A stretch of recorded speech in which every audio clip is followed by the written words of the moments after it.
BT Trains here. Today's an exciting day out in the garage because we have a new addition. We have Chicago and Northwestern. We have the Walthers Proto. We also picked up another car. And these I really like because of the color scheme. It also helps with the table looking looking older. We have the F7A locomotive with EMD. We also just now picked up a train car, a tri-level car. So let's pull these out of the box and show them off. All right, go ahead and give it a pull so we can pull it out. I really like the packaging. The box is a little big for my liking, but they really do a good job of protecting it. Oh, it's starting to slide out, so it has like a clamp that goes around it as well as the sleeve. That just slides open like that, and now let's carry it over to the train table. So here's the F unit on our track. I've already taken the time of programming it with the address number. I upped the volume a little bit, and it was acting a little weird when I got it. When I first put it on the track, forward was reverse, reverse was forward, and the throttle was not responding. I think it was the motion stop, but we'll go over that in a little bit. The startup works just fine, and now we're gonna add yet another car, and there's a change I need to make to the car. Because I've got 22.5 radius curves, I need to make a coupler adjustment. Let's go to the workbench and show how that works. So this is a car, it's old scale, and it's another Walthers Proto, which you can see it's different from the others. And I really like its design because it has railings, because the back car doesn't have any railings, which is the cab car, and I really like the design. Well, the cab car that we have does not have any railings on it because we got it used. So let's get the foam out and explain what we're going to do to the couplers. So the one on the top, number 77, has the coupler modification. The 148 doesn't. And the difference is the 77, the coupler shank sticks out more than it does straight out of the box. And by giving it a longer coupler shank, it is able to negotiate the 22.5 degree curves that I have, which is why we're going to throw on a number 36. They're magnetic. It has the longer shank, and if you go to Kadee's website and plug in the car you have, they'll give you what number coupler is compatible. So let's get the coupler changed out. Change of the coupler is pretty straightforward.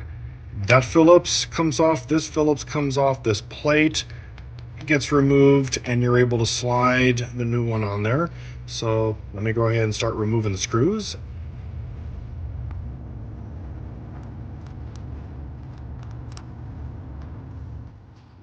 They make it hard. This little pipe kind of blocks the screw. Same thing on the other end. This blocks the screw.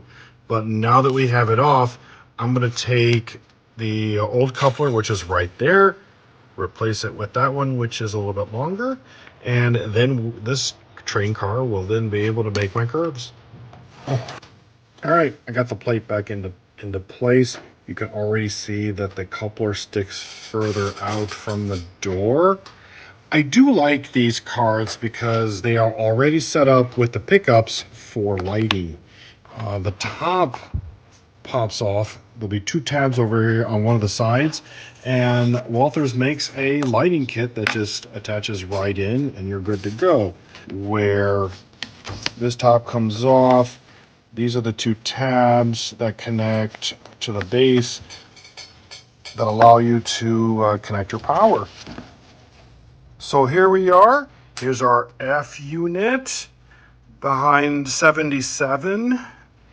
The RTA card car I picked up a while ago.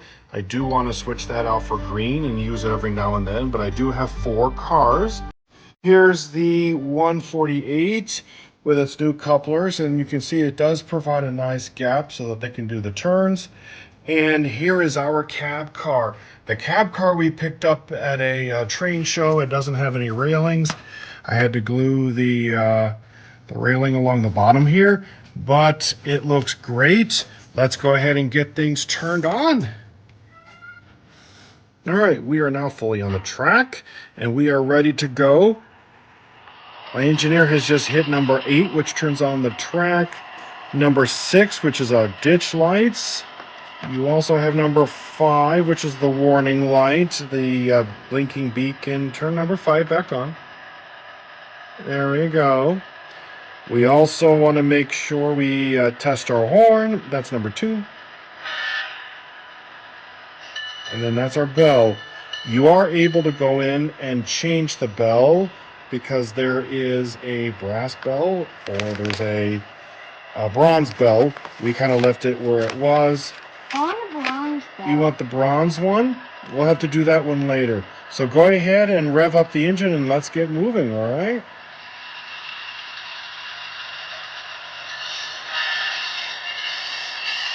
I love the wheel flange sound.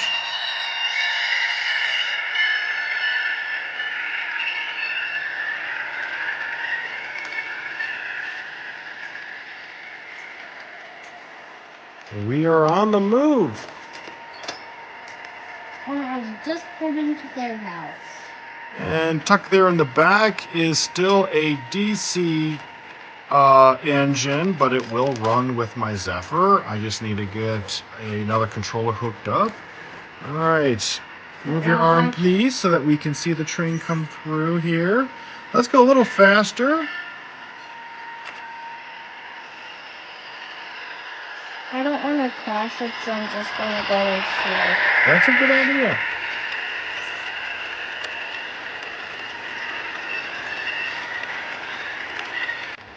So there's my 4602 DC engine, and because it's DC, I have to do a little bit some special work with my controls. Right here we have my zones.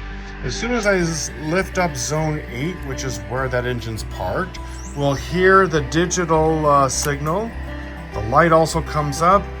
I then take my controller here, make sure that my address is set for 0. And now I have running backwards. Whoops, I gotta hit forward. Yep, so I flip the forward. And I do want to put a chip in there eventually, but for now, I am able to run both of my Chicago and Northwestern trains.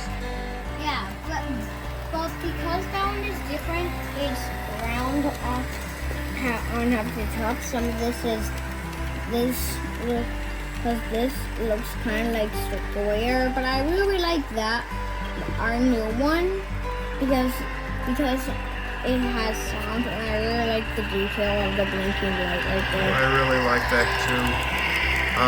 A lot of markers on my table are referenced to Elmhurst. There's the loading dock over there, and as I move around, I also have the bridge going over Route 83. I have the water tower, and you also have the movie theater. And there's the York movie theater. Yeah, which I really like it because can you tell me? Oh, we watched Inside Out 2 in the York theater, but it doesn't say that on the outside lead, so I'm very sad that it doesn't say Inside Out 2, but I really like the detail. We can probably change that. So with Chicago and Northwestern running on the table, with the exception of the Starbucks and the Taco Bell, I am able to take this table and go back in time to the 50s, 60s.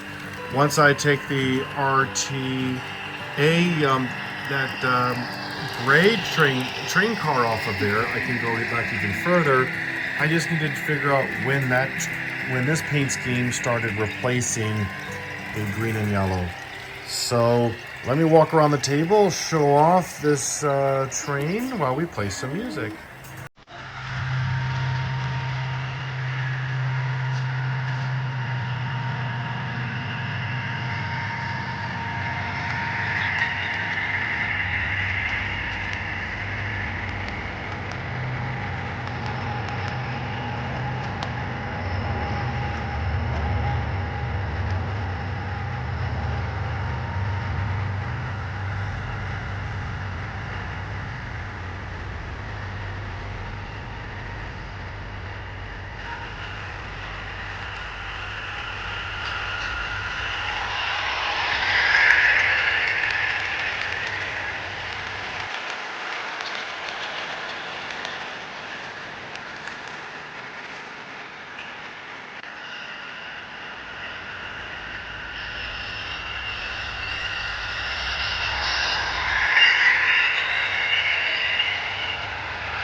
Hope you enjoyed our new addition. I'm really looking forward to running this train a lot more often, mixing it up, and just bringing the train table to a new era. Please like and subscribe and show some support. And as always, have a wonderful rest of your day.